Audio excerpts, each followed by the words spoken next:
ସକାଳ ପିଲାମାନେ ଶୁଭ ସକାଳ ଆଜି ଗୋଟେ ନୂଆ ଜିନିଷ ଜାଣିବା। ଆଜ୍ଞା ସାର୍। ଆଚ୍ଛା ଆମେ ଫଳ କିଛି ଖାଉଛେ? ଆଜ୍ଞା ସାର୍। କୋଉ ଫଳକୁ ଆମେ କଞ୍ଚା ଖାଉଛେ କୋଉ ଫଳକୁ ଆମେ ପାଚିଲା ଖାଉଛେ ସେଟା ଆମେ ଜାଣିବା। ଆଚ୍ଛା ମୁଁ ତମକୁ କହୁଛି କଞ୍ଚା କୋଉ ଫଳ ଖାଉଛ ମୁଁ ପ୍ରଥମେ କହି ଦଉଛି, ତାପରେ ପାଚିଲା କୋଉ ଫଳ ଖାଉଛ କହିଦେବି, ତାପରେ ତମେ ଜଣେ ଜଣେ ଠିଆ ହେଇକି ଯାହା ପଚାରିବି ସେ କହିବ। ଦେଖ କଞ୍ଚା ଆମେ କଣ ଖାଉଛେ?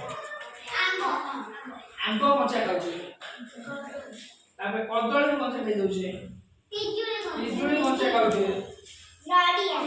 ଅମୃତଭଣ୍ଡା କଞ୍ଚା ଖାଉଛେ, ନଡ଼ିଆ କଞ୍ଚା ଖାଉଛେ, କଣ କହିଲ ତାପରେ ଆମେ ଟମାଟୋ ବି କଞ୍ଚା ଖାଉଛେ। ଏଇ ସବୁ ପରିବା କଞ୍ଚା ଖାଉଛେ। ପାଚିଲା କଣ ଖାଉଛେ? ପାଚିଲା ଖାଉଛେ ଆମେ ସେଉଟା ପାଚିଲେ ଖାଉଛେ, ପାଚିଲେ ଖାଉଛେ, ଆମ୍ବ ପାଚିଲେ ଖାଉଛେ, କଦଳୀ ପାଚିଲେ ଖାଉଛେ, ତରଭୁଜ ପାଚିଲେ ଖାଉଛେ, ହଁ ନା ନାଇଁ? ତାହେଲେ ଏଇ ସବୁ ଆମେ ପାଚିଲା ପରେ ଖାଉଛେ। ତାହେଲେ ଝିଅ ତୁ ଠିଆ ହବ, ମତେ କଞ୍ଚା ଖାଉଥିବା ଦୁଇଟା ପରିବାର ନାଁ କହ, ଦୁଇଟି ଫଳ।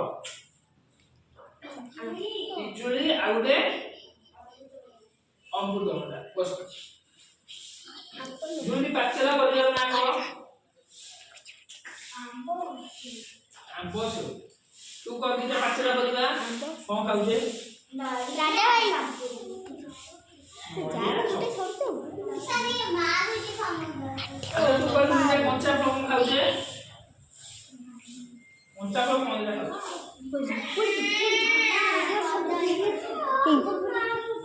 ଆମ୍ବ ଆଉ କଦଳୀ କଞ୍ଚା ଖାଉଛେ ହେଲା।